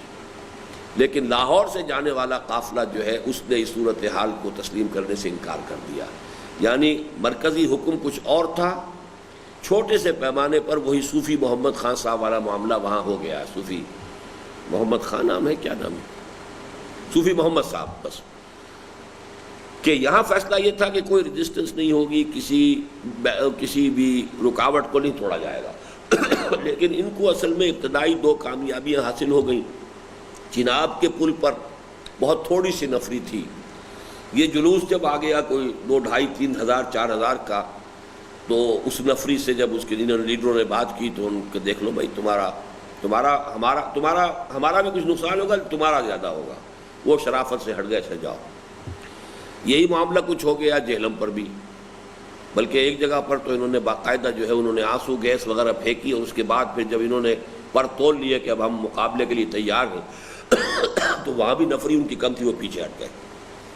لیکن بالآخر جب آ کر معاملہ جو ہے پنڈی سے پہلے لئی کا پل آتا ہے آلے کا، وہاں ان کے کچھ کارکن جو ہے ٹیلے پر چڑھ گئے، انہوں نے پولیس کے اوپر پتھراؤ کیا بہت زوردار، اور وہاں بھی اس کی بنا پر وہ وہاں سے کامیاب ہو کر اور وہ جو بھی رکاوٹ تھی اسے توڑ کر نکل گئے۔ اب آخری پوائنٹ تھا وہ جو پنڈی میں ہے، جو صدر اور شہر کے درمیان پل ہے ریلوے کا، اس کے نیچے سے وہ موریا پل، جیسے لاہور کا ایک موریا پل، دو موریا پل ہے، ایسا ایک پل ہے، وہاں پر یہ سارا معاملہ ہوا ہے۔ تو وہ جو مرکزی قیادت کا جو فیصلہ تھا وہ اس جلوس نے اس کو آبزرو نہیں کیا ہے، اور یہ اصل میں علامت ہے اس کی کہ اب کارکن جو ہے مشتعل ہو رہے ہیں، اور کارکن کو کنٹرول کرنا اگر انہیں نظم اور ضبط کا خوگر نہ بنایا گیا ہو۔ جماعت اسلامی کے اراکین تو نظم اور ضبط کے خوگر ہوتے ہیں، لیکن یہ جو ان کی نئی بھرتیاں ہیں بہت بڑی، اب شباب ملی ہو یا کوئی اور ہو، یہ لوگ تو اس طرح کی ٹریننگ میں سے گزرے نہیں ہیں۔ اینی ہاؤ، اس لیے کہ جہاں یہ اندیشہ موجود ہے کہ اس طوفانی لہر کے جوش کو ٹھنڈا پڑتے دیکھ کر اس پر سوار قائدین بے قابو ہو جائیں اور جھنجھلاہٹ میں کوئی غلط اقدام کر بیٹھیں، وہاں اس کے سرکاری یا غیر سرکاری مخالفین کا غلط طرز عمل اور مس ہینڈلنگ بھی نہایت خوفناک نتائج پیدا کر سکتی ہے۔ اب جو کچھ ہوا ہے الزام حکومت لگا رہی ہے ان پر، یہ لگا رہے ہیں حکومت کے اوپر۔ اب صحیح صورتحال تو صرف ایک تو ہمیں بتا دی چونکہ ان کے خود آدمی نے بتائی ہے۔ ایک اور ساتھی جو ہمارے گئے تھے وہاں، ہمارے مکتبے کے کارکن بھی اس میں گئے تھے، انہوں نے بتایا ہے کہ اصل میں زیادتی جو کی ہے جلوس والوں نے وہ یہ کہ عین اس وقت جب کہ یہ ٹینشن تھا، ایک ٹرین گزری اوپر سے، پہلے تو ایک پتھر مارا ہے جس سے کہ وہ ٹرین کا جو انجن کا سامنے کا شیشہ ہے وہ ٹوٹا، پھر جو پتھراؤ کیا گیا ہے اس ٹرین پر تو اس میں عورتیں اور بچے سب۔ اب یہ بات تو انتہائی احمقانہ، انتہائی غلط، پولیس کے ساتھ معاملہ، حکومت کے ساتھ معاملہ بالکل وہی راؤڈیزم جو ہوتا ہے کہ جب کوئی قابو سے باہر ہو جائے تو اس کے بعد پھر یہ کہ جو جی میں عطا کرتے یہ شکل وہاں ہو گئی، جس کا ایک تجربہ ہم 15 سال قبل مشرقی پاکستان کے معاملے میں کر چکے ہیں۔ مشرقی پاکستان میں بھی یہی ہوا تھا، عین وقت کے اوپر جو ہے حکومت نے بہت سختی اختیار کی بجائے اس کے کہ ان کے ساتھ پولیٹیکل کوئی معاملہ کیا جاتا، لہذا اس کا رد عمل دیکھا۔ اب یہاں سے شروع ہو رہی ہے اصل بات۔ میں جب علامہ اقبال کے فکر کی روشنی میں عوامی سیاست کے اس درمیانی دھارے اور اس کی موجودہ طوفانی لہر کا جائزہ لیتا ہوں تو مجھے بعین ہی وہی صورت نظر آتی ہے جو حضرت علامہ نے اس تہذیب حاضر کے تجزیے کے ضمن میں پیش فرمائی ہے، جو اپنے آغاز کے اعتبار سے تو یقیناً مغربی اور یورپی تھی، لیکن اپنے اثر و نفوذ کے اعتبار سے دیکھتے ہی دیکھتے عالمی اور آفاقی بن گئی اور اس وقت پورے کرۂ ارضی کو اپنی لپیٹ میں لیے ہوئے ہے۔ یہ بات ہم نے کہاں ڈسکس کی ہے تفصیل سے کہ موجودہ تہذیب اپنے اوریجن کے اعتبار سے تو مغربی اور یورپی ہے، لیکن اب اپنی وسعت کے اعتبار سے عالمی ہے اور پوری دنیا کو اپنی لپیٹ میں لیے ہوئے ہے۔ جی، اسلام کی نشأت ثانیہ کا پہلا پیراگراف جو ہے وہ اسی پر ہے، اور جس کی خودکشی کی خبر بھی علامہ مرحوم نے اب سے لگ بھگ پون صدی قبل دی تھی کہ دیار مغرب کے رہنے والوں، خدا کی بستی دکان نہیں ہے کھرا جسے تم سمجھ رہے ہو، وہ اب زرے کا معیار ہوگا، تمہاری تہذیب اپنے خنجر سے آپ ہی خودکشی کرے گی، جو شاخ نازک پہ آشیانہ بنے گا ناپائیدار ہوگا۔ اہل نظر جانتے ہیں کہ حضرت علامہ کے نزدیک اس تہذیب کے اصل اجزائے ترکیبی دو ہیں۔ ایک اس کی اصل ریڑھ کی ہڈی ہے جس کی صلابت اس کے قیام و بقا کی اصل اساس ہے۔ صلابت کسے کہتے ہیں؟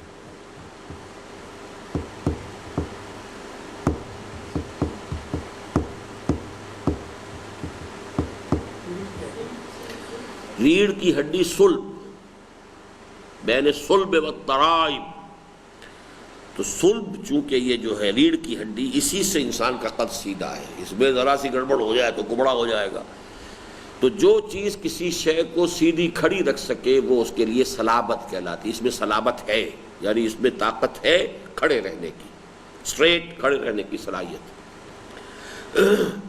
اس کی اصل ریڑھ کی ہڈی ہے جس کی صلابت اس کے قیام و بقا کی اصل اساس ہے۔ خطبات میں حضرت علامہ نے اسے انر کور سے تعبیر فرمایا ہے اور اسے خالص قرآنی الاصل گویا 100% اسلامی قرار دیا ہے۔ یعنی الفاظ قرآنی ولا تقف ما لیس لک بہ علم ان السمع والبصر والفؤاد کل اولئک کان عنہ مسئولا کے مطابق یہ طرز و روش کے اپنے موقف کی بنیاد نہ توہمات پر قائم کی جائے، نہ نرے ہوائی تخیلات پر، بلکہ مشاہدات و تجربات اور ان پر مبنی ٹھوس استدلال پر قائم کی جائے۔ یہ آپ آیت پڑھ چکے ہیں نا، کہاں ہے یہ؟ بنی اسرائیل کا 4واں رکوع، ٹھیک؟ کیا ترجمہ ہے اس کا؟ وَلَا تَقْفُ مَا لَيْسَ لَكَ بِهِ عِلْمٌ، مت پیچھا کرو۔ تقفو کیا وہ ہے کلمہ؟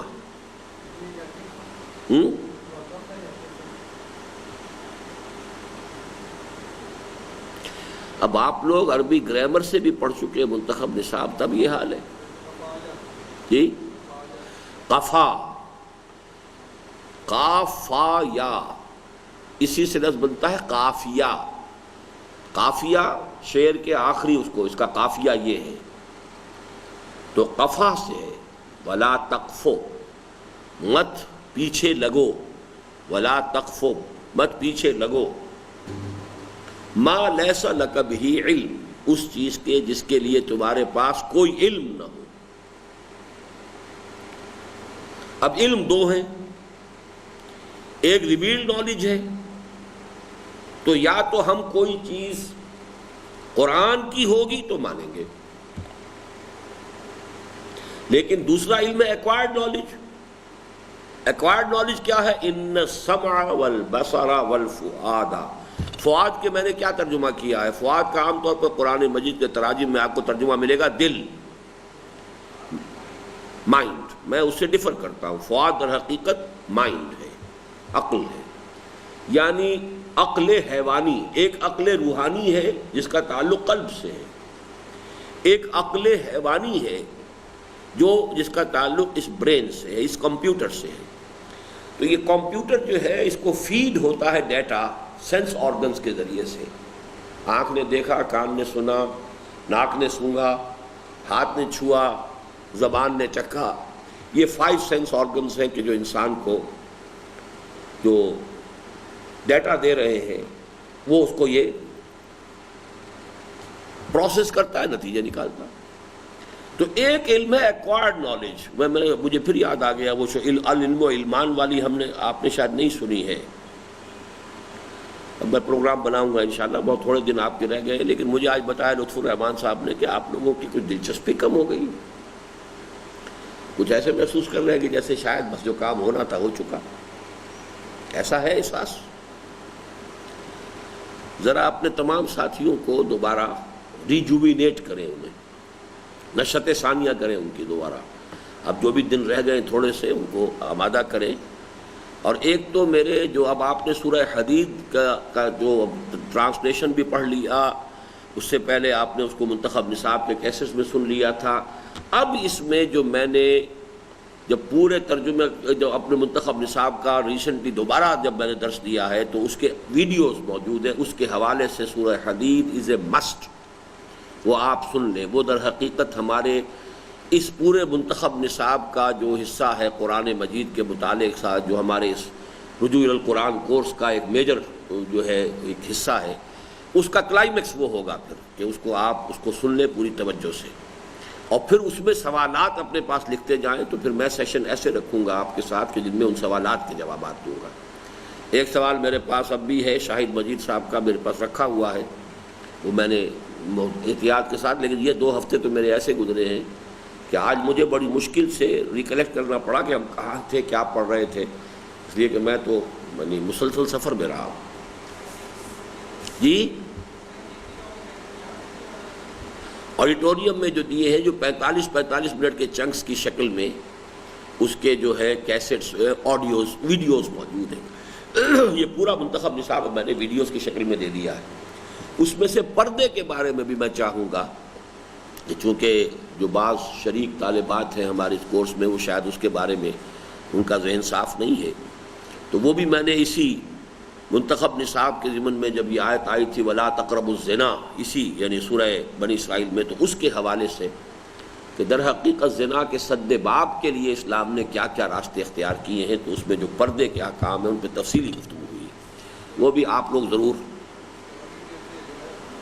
آڈیو لے آئے ہیں، نہیں ویڈیو دیکھیے ان کے، آڈیو میں تو وہ دلچسپی رہتی رہی، ویڈیو لیجیے آپ ان کے۔ بہرحال ابھی تو اس کو پڑھیے۔ اہل نظر جانتے ہیں کہ حضرت علامہ کے نزدیک اس تہذیب کے اصل اجزاء ترکیبی دو ہیں، ایک اس کی اصل ریڑھ کی ہڈی ہے جس کی صلابت اس کے قیام و بقا کی اصل اساس ہے، کیونکہ اسی سے سائنس ڈیولپ ہوئی ہے، سائنس نے ہی اس کو وہ سپورٹ دے رکھی ہے جس پر یہ کھڑی ہے، ورنہ تہذیب کبھی کی ختم ہو چکی ہے ان کی۔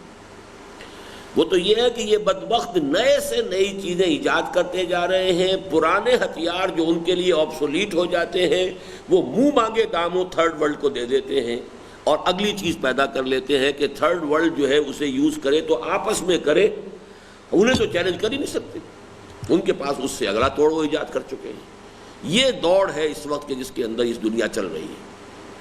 اب F-16 کس بلا کا نام ہے ان کے نزدیک، وہ اس سے نہ معلوم کتنے آگے جا کے جہاز بنا چکے ہیں، لیکن F-16 کے لیے ناک بھی رگڑوائیں گے اور خوش آمدیں کروائیں گے، اور جو ہے جیسا کہ میں نے کئی دفعہ کہا ہے کہ پورے صوبہ سندھ کی ایک سال کی جو کاٹن کراپ ہے وہ دے کر ایک F-16 لے آئیں گے، اس لیے کہ یہاں مقابلہ ہے بھارت سے، اس کے لیے اس طرح سے گویا کہ سارا خون جو ہے پوری اس دنیا کا یہ نچوڑ رہے بیٹھے ہوئے۔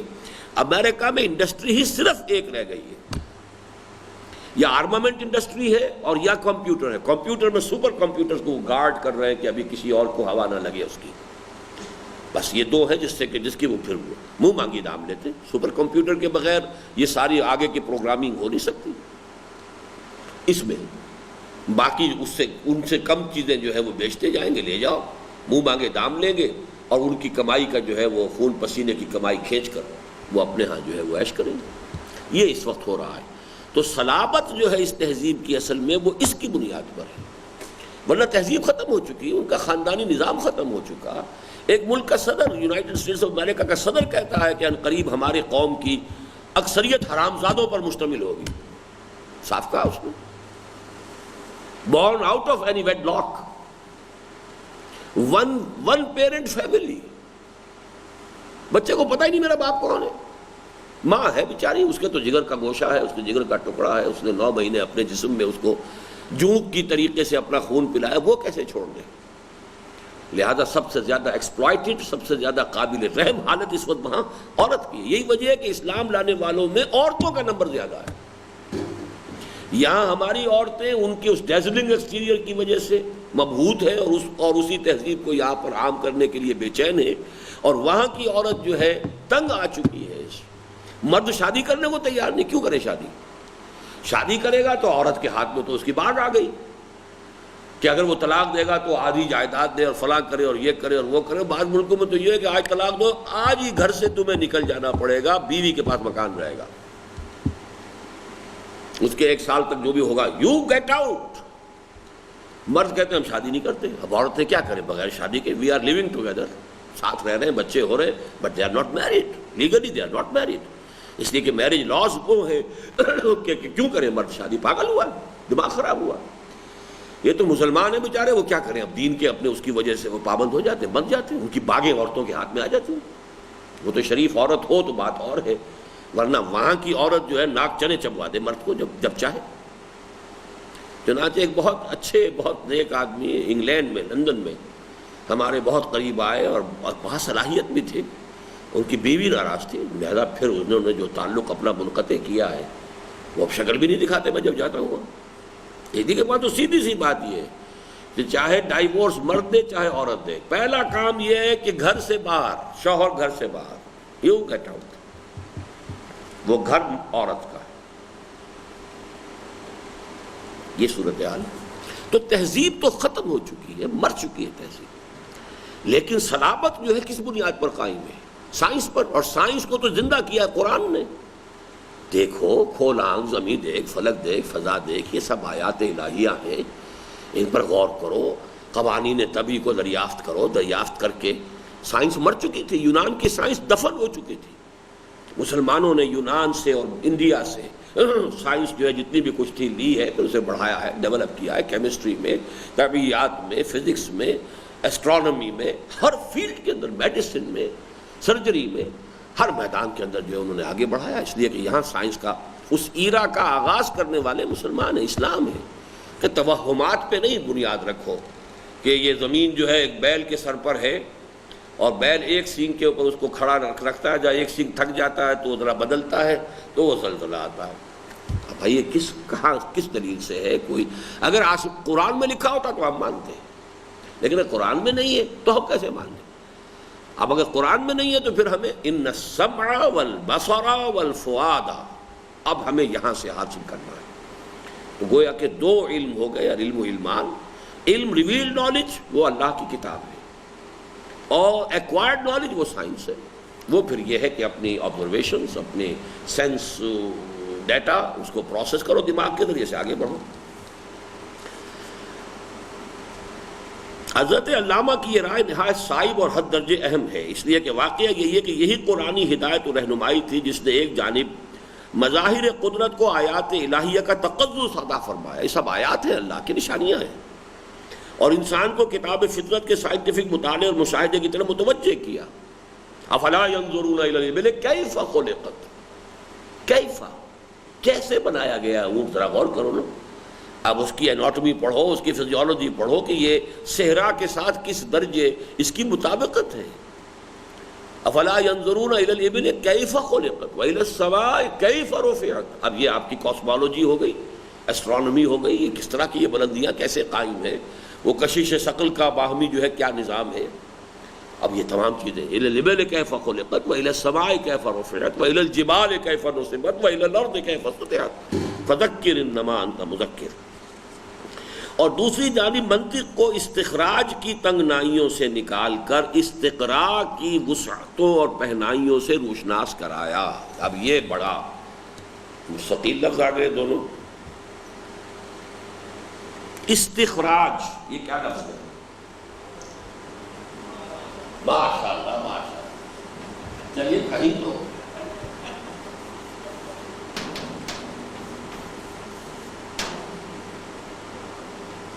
اور استقراء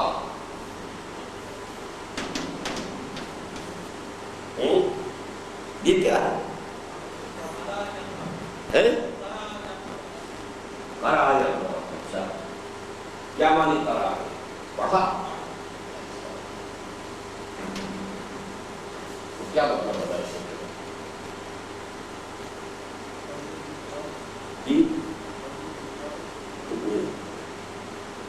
چلیے استخراج نکالنا، اسے انگریزی میں کہتے ہیں ڈیڈکٹیو لاجک۔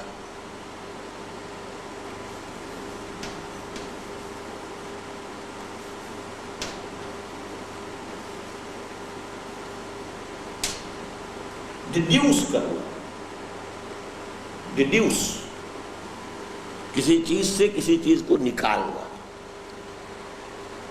Deductive logic.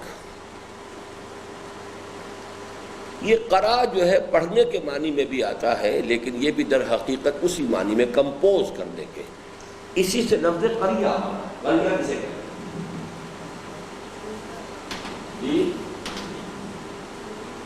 بستی جہاں لوگ جمع ہیں۔ استقراء کے معنی جمع کرنا، قرا پڑھنا بھی ہے اور قرا جمع کرنا بھی ہے۔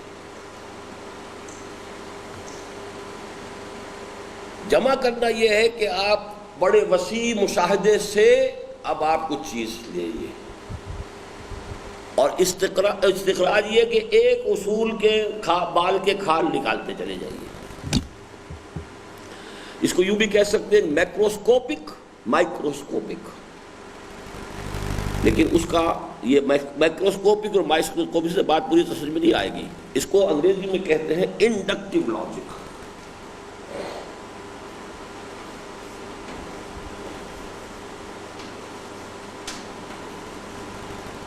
لاجک کی یہ دو شکلیں ہیں۔ لاجک کسے کہتے ہیں؟ منطق، استخراجی منطق، استقرائی منطق، ڈیڈکٹیو لاجک اور انڈکٹیو۔ انڈکشن کچھ انڈیوس کرنا، تو گویا کہ آسمان کو دیکھو، ان فی خلق السماوات والارض واختلاف اللیل والنہار والفلک التی تجری فی البحر بما ينفع الناس وما انزل اللہ من السماء من ماء فاحیا به الارض بعد موتها وبث فیہا من کل دابۃ وتصریف الریاح والسحاب المسخر بین السماء والارض لآیات لقوم یعقلون۔ یہ آیات الہیہ ہیں، ان کا مشاہدہ کرو اور ان سے کچھ نتائج نکالو۔ یہ انڈکشن ہے۔ انڈکٹیو لاجک کا دنیا میں، دنیا انسانی میں اس کا آغاز قرآن نے کیا ہے۔ اس سے پہلے انسان صرف ڈیڈکٹیو لاجک سے واقف تھا۔ Aristotelian logic is absolutely deductive logic. منطق نام تھا صرف ڈیڈکشن کا۔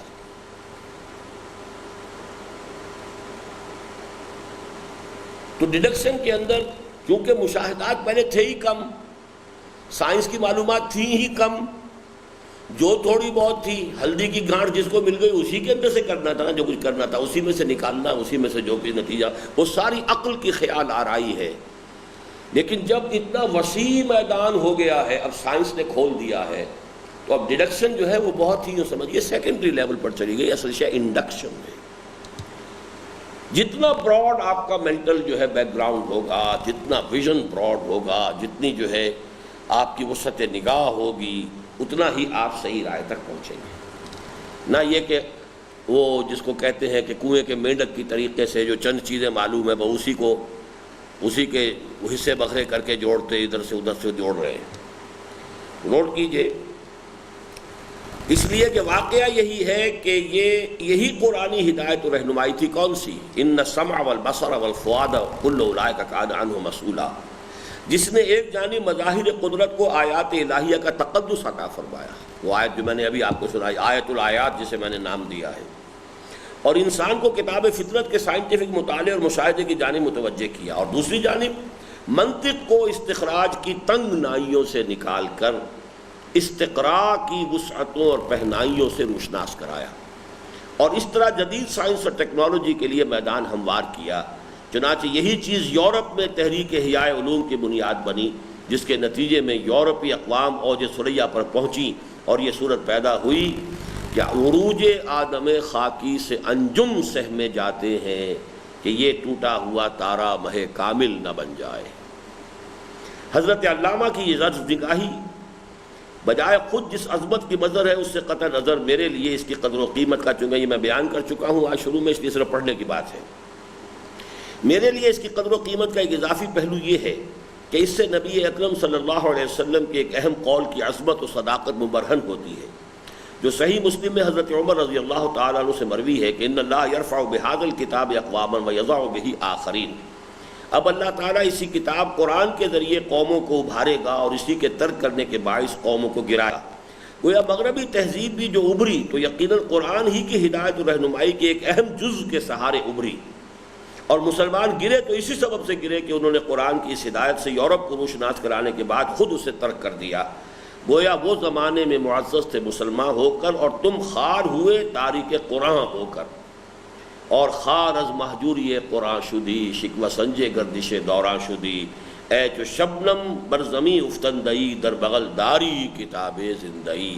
تو اس حدیث کو اب میں اقوام، صرف مسلمان اقوام نہیں بلکہ اس کو جیسا کہ اس لفظ کا تقاضا ہے کہ عام کیا جائے، کہ در حقیقت قرآن مجید کے اس اصول کی طرف جس کی طرف کہ علامہ اقبال نے نشاندہی کی ہے، that the inner core of the present western civilization is Quranic۔